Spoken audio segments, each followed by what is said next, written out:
kid, but they know his drive.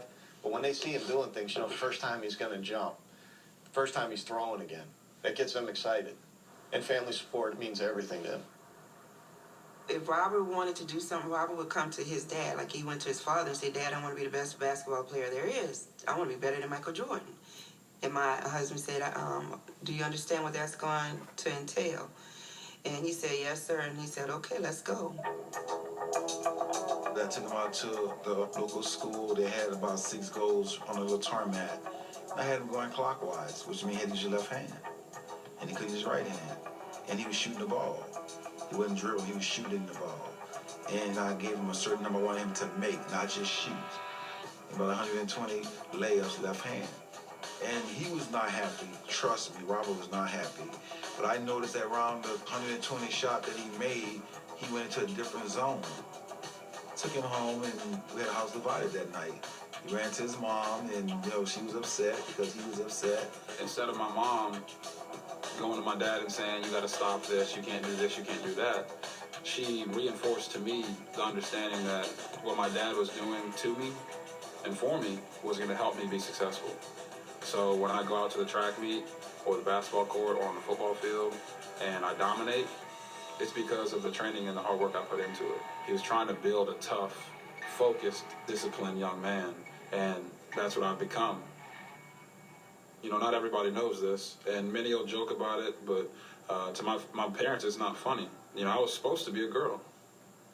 They told them when they did the screening that I was supposed to be a girl, and the only reason my mom and dad tried again was because they wanted to have a son.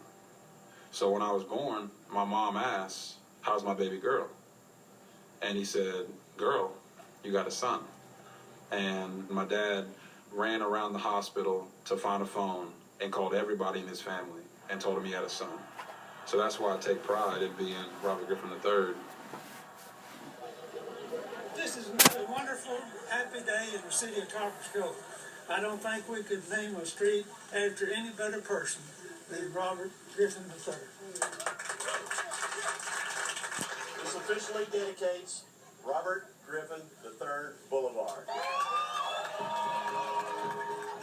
Not everybody gets to have a street literally named after them. There's Griffin streets all across America, but that's not me. So to have Robert Lee Griffin III Street put into Copperas Cove, the city that helped grow me to the man that I am, means a whole lot. And we appreciate everything Robert's done for the city of Copperas Cove. They don't have to ask me anymore where Copperas Cove is. I just tell them.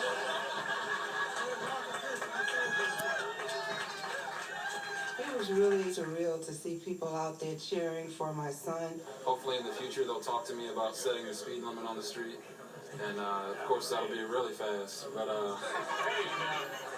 prior to the unveiling of it, I drove down that street and I looked up and I saw Martin Luther King's name sitting on top of my son's. And to me that was a moment. To have that street connected to someone as profound and who has such an influence on not just the African American community, but just everyone in general. That's an honor beyond words.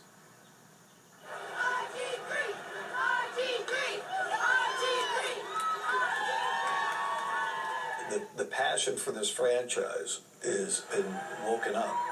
We have one of the most popular athletes in the world. He set the world record for jersey sales for the NFL. Nice jersey. Yes, sir. When you win in this city, it's great. Everybody talks about it.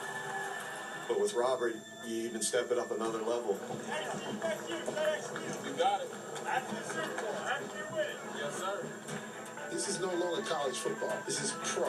I expect him to be on the snap in the first preseason game. Robert's the gladiator. He's got to understand this is not a manhood issue. This year is a very important year for him to get through it healthy. And all the questions about the injury will be put away. Man, how's that knee? It's doing great. Good, man. Glad to hear it. Good. Very nice. I do believe he's going to be back. I think he's going to be better. I want to see you come back 100% healthy and be able to do it for a long period of time. Yeah, there's pressure. His goal is to be ready for week 1. That's pressure. going to be some intense conversations over this next 2 months, and that's what I explained to Robert. You might not like what you hear. You know, if his knee starts to get weak or if there's any swelling, then he may not be ready.